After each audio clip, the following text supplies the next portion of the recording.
दोस्तों नमस्कार, स्वागत है आपका हमारे इस YouTube मंच पर।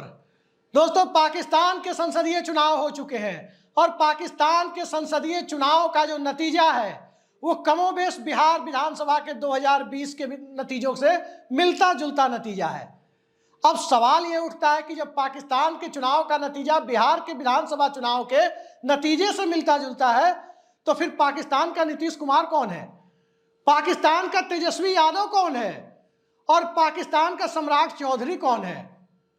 दरअसल पाकिस्तान की सियासत में इस बार जो खंडित जनादेश मिला है और उस खंडित जनादेश के बाद जिस तरह से 3 हफ्ते के भीतर वहां का कानून कहता है, विधान कहता है, उसमें 3 हफ्ते यानी 29 फरवरी तक सरकार बना लेनी है, तो सरकार बने कैसे। दरअसल पाकिस्तान की सरकार बनाने की प्रक्रिया को समझने के लिए सबसे पहले यह समझना जरूरी है कि वहां की संसद में कितनी सीटें हैं। वहां की संसद में कुल 366 सीटें हैं, लेकिन उन 366 सीटों में से 70 सीटें नॉमिनेटेड हैं और उन 70 सीटों में 60 सीटें महिलाओं के लिए और 10 सीटें गैर मुस्लिम अल्पसंख्यकों के लिए है। तो चुनाव हुए केवल 266 सीटों पर और 266 में 134 की संख्या जिसके पास होगी उसी के पास बहुमत का आंकड़ा होगा। लेकिन जनता ने 134 किसी को दिए नहीं है और जनता ने किसे बहुमत दिया है, किसे अल्पमत में रखा है, यह कहना बड़ा मुश्किल है, क्योंकि जनता ने गठबंधन सरकार बनाने के लिए पाकिस्तान में भी भूमिका तैयार कर दी है।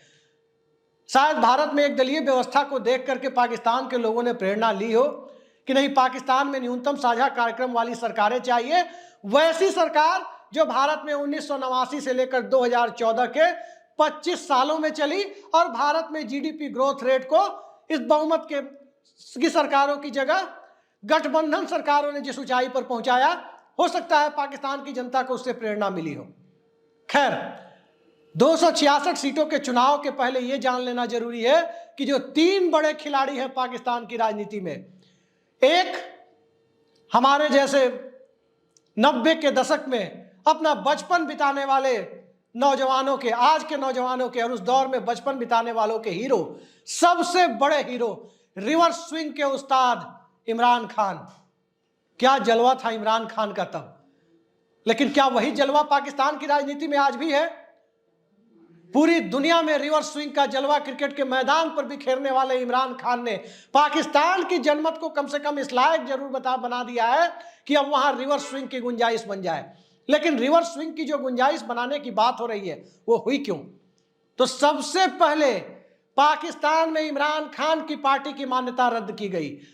पाकिस्तान तहरीके इंसाफ, कई लोग इसे तहरीके इंसाफ पार्टी भी कहते हैं, तो तहरीके इंसाफ की मान्यता रद्द की गई और इसलिए रद्द की गई कि पार्टी अपना संगठनात्मक चुनाव नहीं करा रही थी।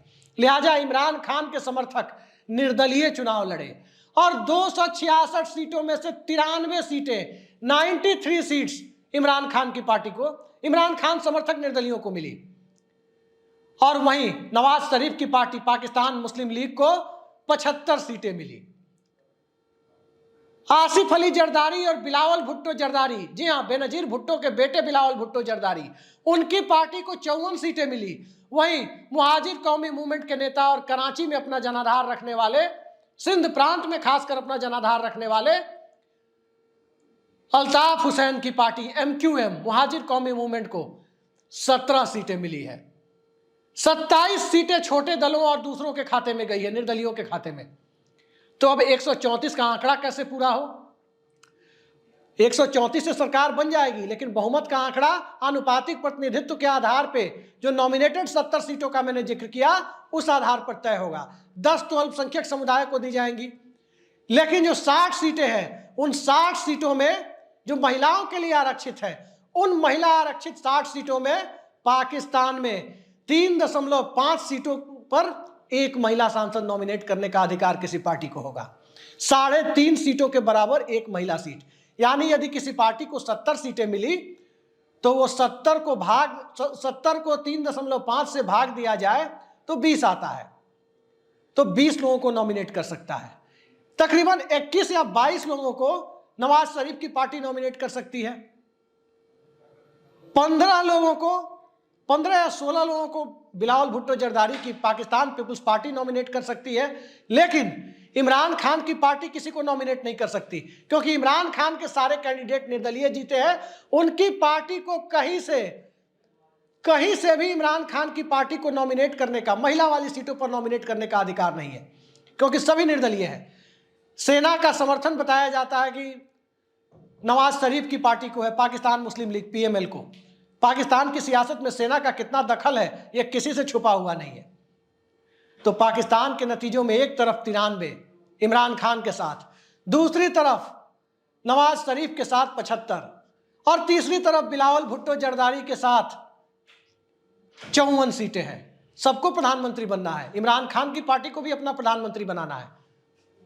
इमरान खान की पार्टी प्रधानमंत्री बनेगी तभी जब उसे बिलावल भुट्टो जरदारी की पार्टी या फिर नवाज शरीफ की पार्टी समर्थन करे। नवाज शरीफ की पार्टी का प्रधानमंत्री तभी बनेगा जब या तो बिलावल भुट्टो जरदारी की पार्टी और अल्ताफ हुसैन की एमक्यूएम सपोर्ट करे, या फिर नवाज शरीफ की पार्टी और इमरान खान की पार्टी में गठबंधन हो जाए। और एक तीसरी सूरत यह है कि बिलावल भुट्टो जरदारी की पार्टी यानी 54 सीटों वाली पार्टी इमरान खान समर्थक 93 सांसदों के साथ गठबंधन कर प्रधानमंत्री चुने। एक चौथी सूरत भी है कि इमरान खान समर्थक निर्दलीय जो जीत कर आए हैं वो किसी पार्टी में मर्ज कर जाए, हो सके तो अल्ताफ हुसैन की पार्टी में मर्ज कर जाए। 93 और 17 110 हो जाते हैं, फिर किसी पार्टी से समर्थन ले, या फिर उनमें से अधिकांश लोग नवाज शरीफ के साथ चले जाएं, या पूरे इमरान खान के समर्थक बिलावल भुट्टो जरदारी के साथ चले जाएं। कुल मिलाकर बिहार वाली स्थिति है। और वहां भी कोई आश्चर्य नहीं होना चाहिए कि जैसे बिहार की विधानसभा में तीसरे नंबर की पार्टी के नेता नीतीश कुमार मुख्यमंत्री हैं, कोई आश्चर्य नहीं होना चाहिए कि जैसे बिहार की विधानसभा में जनमत के बाद, जनादेश के बाद तीसरे नंबर की पार्टी के नेता नीतीश कुमार मुख्यमंत्री हैं, उसी तरह पाकिस्तान में बिलावल भुट्टो जरदारी भी प्रधानमंत्री बन जाए। प्रधानमंत्री कौन बनेगा यह सवाल है। और एक महत्वपूर्ण बात इसमें यह है कि इमरान खान समर्थक महिला सीटों पर नॉमिनेट नहीं कर सकते, लेकिन इमरान खान समर्थक 93 सांसद किसी पार्टी में मर्ज कर जाए, किसी पार्टी में विलय कर ले, तो उस बढ़े हुए स्ट्रेंथ के आधार पर, बढ़ी हुई ताकत के आधार पर 3.5 पर एक सीट, यानी कि उस पार्टी की ताकत बढ़ जाएगी महिला सांसदों को नॉमिनेट करने में। तो ये कवायद है पाकिस्तान में कि सरकार कौन बनाए। और स्वाभाविक है कि पाकिस्तान में जो व्यक्ति सरकार बनाएगा वो व्यक्ति निश्चित तौर पर बिहार में नीतीश कुमार की तरह होगा जो सरकार चला रहे हैं। हो सकता है कि वहां भी 5 सालों में 3 बार शपथ ग्रहण हो जाए। बिहार में तो 3 साल 3 महीने में 3 बार शपथ ग्रहण हो गई। आने वाले वक्त में हो सकता है कि बिहार की विधानसभा में 4थी 5वीं बार भी शपथ ग्रहण हो जाए और नीतीश कुमार फिर शपथ ले 10वीं बार। कुछ भी संभव है। पाकिस्तान की सियासत में मौजूदा दौर में एक तो संसदीय जनतंत्र कितने दिन चलेगा, इस पर सवाल है। सेना का दखल कैसे कम होगा, इसको लेकर वैश्विक समुदाय में चिंता है। उसके आगे बढ़कर देखें तो पाकिस्तान में स्टेबल गवर्नमेंट की तरफ सेना और गुप्तचर एजेंसी आईएसआई का जिस प्रकार से प्रभाव है, क्या वो स्टेबल गवर्नमेंट और लोकशाही को पूरी तरह से स्थापित होने देगी? 1947 से लेकर कायदे आजम जिन्ना के जमाने से लेकर बाद के दौर में जुल्फिकार अली भुट्टो तक, उसके बाद के दौर में देखें तो जनरल जियाउल हक के सैनिक शासन को छोड़ दे तो उसके बाद बेनजीर भुट्टो और नवाज शरीफ के दौर तक, और फिर जनरल परवेज मुशर्रफ का दौर खत्म होने के बाद जो पाकिस्तान में सेना के साथ अंदर खाने गठबंधन के तहत जो लोकतंत्र का मुखौटा लगाया जाता है, उस लोकतंत्र के मुखौटे के सहारे ही सही क्या इस बार पाकिस्तान में कोई सरकार बनेगी? यक्ष प्रश्न यही है कि पाकिस्तान को आज सरकार की जरूरत है। उससे भी बड़ा यक्ष प्रश्न यही है कि भारत के पड़ोस में लोकतंत्र की आहट देखने वाला पाकिस्तान, लोकतंत्र की उम्मीद लगाने वाले पाकिस्तान को एक ऐसे लोकशाही की जरूरत है जिस लोकशाही में जनता का भरोसा हो। एक ऐसे लोकतंत्र की जरूरत है जिस लोकतंत्र में कहीं से भी कट्टरपंथी ताकतों का प्रभाव ना हो, और एक ऐसे लोकतंत्र की जरूरत है जहां चीन समर्थक ताकतें पाकिस्तान में दखलंदाजी कम कर सके। आज पाकिस्तान कितने अंतर्राष्ट्रीय खिलाड़ियों से जुड़ा हुआ है। एक तरफ पाकिस्तान की राजनीति को चीन नियंत्रित करने की कोशिश कर रहा है, चाइना कंट्रोल्ड पाकिस्तान पॉलिटिशियंस। दूसरी तरफ पाकिस्तान की राजनीति में पश्चिम का भी दखल है, तीसरी तरफ तालिबान समर्थक लोग भी हैं, चौथी तरफ एक लोकतांत्रिक परिवेश भी जगाने की कोशिश हो रही है, पांचवी तरफ पाकिस्तान एक देश जरूर है कागजों पर, पाकिस्तान क्या अंदर से एक देश बन पाया है, यह सवाल है। सवाल इसलिए है क्योंकि पाकिस्तान में जो मोटे तौर पर पाकिस्तान पीपुल्स पार्टी है, बेनजीर भुट्टो की पार्टी, जब उनके बेटे बिलावल भुट्टो जरदारी और उनके पति आसिफ अली जरदारी से चला रहे हैं, तो उस पार्टी में क्या पैन पाकिस्तान, पूरे पाकिस्तान में उसका असर है? नवाज शरीफ की पार्टी का असर मोटे तौर पर सबसे बड़े सूबे पंजाब में है। इमरान खान की पार्टी इकलौती पार्टी दिखती है जो दक्षिण से उत्तर तक, यानी फ्रंटियर से लेकर सिंध तक बड़ा प्रभाव दिखता है। आज की तारीख में तो दिखता है, क्योंकि तमाम तरह की सजा हो गई, वो कैद में है। कैद में होने के बावजूद पाकिस्तान की जनता ने इमरान खान के साथ खड़े होने का साहस दिखाया है, और इमरान खान के साथ जब पाकिस्तान की जनता ने खड़े होने का साहस दिखाया है, तो जनता को कहीं ना कहीं ये लग रहा है कि इनजस्टिस हुआ है इमरान खान के साथ। हुआ हो नहीं हुआ हो, सजा जो हुई है वो सजा वास्तविक है या किसी साजिश के तहत दी गई है, इस पर आने वाले वक्त में पर्दा उठेगा। लेकिन जन समर्थन इमरान खान का जो है, वो जन समर्थन, इसकी पृष्ठभूमि उस इमरान खान से बनती है जिस इमरान खान ने, जो लोग क्रिकेट को जानते हैं, जो लोग क्रिकेट के शौकीन हैं, वो जानते हैं कि पूरी दुनिया में इमरान खान का क्या जलवा हुआ करता था, क्या प्रतिष्ठा इमरान खान की हुआ करती थी।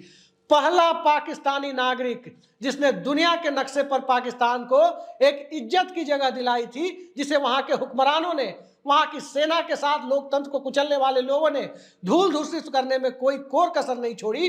तो जो भी इज्जत दिलाई थी पाकिस्तान को, वो पहला व्यक्ति इमरान खान था। वो इमरान खान जिसने हिंदुस्तान में भी पूरी इज्जत बटोरी थी, वो इमरान खान जिसने भारत के कप्तान कृष्णामाचारी श्रीकांत को आउट होने के बाद जब वो संतुष्ट नहीं थे, उन्हें मैदान में वापस भेज दिया था। ये अलग बात है कि अगली बॉल पर वसीम अकरम की बॉल पर फिर आउट हो गए थे। वो इमरान खान जिसने पाकिस्तान को इकलौता वर्ल्ड कप जिताया, वो इमरान खान जिसने पाकिस्तान को कट्टरपंथी ताकतों से निकालने की कोशिश की, वो इमरान खान जिसने गुरु नानक के पवित्र स्थल तक भारत के लोगों को बिना वीजा सिर्फ भारतीय पासपोर्ट को दिखाकर एंट्री करने की अनुमति दी। लेकिन इसी इमरान खान के ऊपर एक दौर ऐसा भी था कि पाकिस्तान और पाकिस्तान के बाहर तालिबान खान का उपनाम भी जुड़ा। यानी इमरान खान की तरफ तो एक तरफ तो वो उदारवाद है, जो क्लीन शेव्ड क्रिकेटर जिसने पूरी दुनिया में लोहा मनवाया पाकिस्तान का, तो दूसरी तरफ तालिबान खान होने का आरोप भी चस्पा है। लेकिन बावजूद इसके मौजूदा दौर में लोकतंत्र की खुली बयार के लिए कराह रहा पाकिस्तान इमरान खान के साथ खड़ा है। तो मत भूलिए कि अटल बिहारी वाजपेयी को लाहौर, अमृतसर से लाहौर तक, दिल्ली से लाहौर तक बस यात्रा पर स्वागत करने वाले और मीनारे पाकिस्तान से पाकिस्तान की आवाम को संबोधित करने का मौका देने वाले नवाज शरीफ की पार्टी को भी 75 सीटें दी हैं। बेनजीर भुट्टो की पार्टी को भी तीसरे नंबर की सूरत बख्शी है। अभी जो हालात बन रहे हैं उसमें साफ साफ दिखाई देता है कि सरकार कोई भी बना सकता है। नवाज शरीफ की पार्टी भी बना सकती है, इमरान खान की पार्टी भी बना सकती है।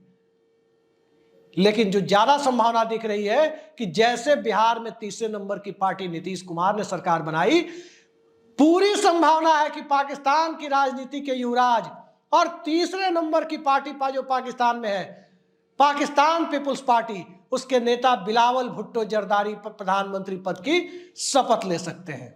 यानी बिहार मॉडल पर पाकिस्तान में सरकार बनाने की कवायद हो सकती है। आने वाले समय में देखते हैं। आज 13 फरवरी है, 16 दिनों का वक्त अभी भी बचा हुआ है। इन्हीं 16 दिनों में पाकिस्तान में सरकार बननी है और इन्हीं 16 दिनों में पाकिस्तान की सियासत और सरकार के बीच सेना की भूमिका अंतर्राष्ट्रीय स्तर और राष्ट्रीय मामलों में दखलंदाजी के स्तर पर किस प्रकार से नए सिरे से तय होगी, दुनिया को भले उम्मीद ना हो, लेकिन पाकिस्तान में लोकतंत्र की चाहत रखने वालों को यह उम्मीद जरूर है कि जो प्रधानमंत्री बनेगा वो पाकिस्तान में लोकतंत्र का नया सवेरा लेकर आएगा। एक दौर में भारत के प्रधानमंत्री रहे अटल बिहारी वाजपेयी और विदेश मंत्री रहे दिनेश सिंह ने कहा था अपने अपने दौर में, अपने अपने कार्यकाल में, कि एक स्थिर और समृद्ध पाकिस्तान भारत के हित में भी है और पाकिस्तान के हित में भी है। लेकिन उस स्थिर और समृद्ध पाकिस्तान की परिकल्पना को क्या पाकिस्तान की जमहूरियत में यकीन रखने वाले लोग इतना ताकतवर बना पाए हैं? लोकशाही को, लोकतंत्र को, सेना की दखलंदाजी से मुक्त लोकतंत्र को मौका देने के लिए पाकिस्तान का आवाम तैयार है? आने वाले वक्त में इसका जवाब मिलेगा। उम्मीदें भले कम हो, लेकिन उम्मीद पर दुनिया कायम है। हम भी उम्मीद रखते हैं कि जिस प्रकार से उस कथित जंगल राज से 2005 में नीतीश कुमार ने बिहार को बाहर निकाला था, कोई क्रेडिट नीतीश कुमार से नहीं ले सकता, क्योंकि 5 से 10 का जो नीतीश कुमार का पहला कार्यकाल था, बिहार में जिस प्रकार से एक स्वर्णिम काल के तौर पर देखा जाता है, उम्मीद है कि पाकिस्तान का जो अगला प्रधानमंत्री होगा, गठबंधन के तहत बना हुआ प्रधानमंत्री होगा, वो प्रधानमंत्री पाकिस्तान को भी तमाम राष्ट्रीय अंतर्राष्ट्रीय समस्याओं के, कट्टरता के दलदल से निकालकर समृद्धि के रास्ते पर आगे बढ़ाने का काम करेगा। फिलहाल के लिए इतना ही। नमस्कार।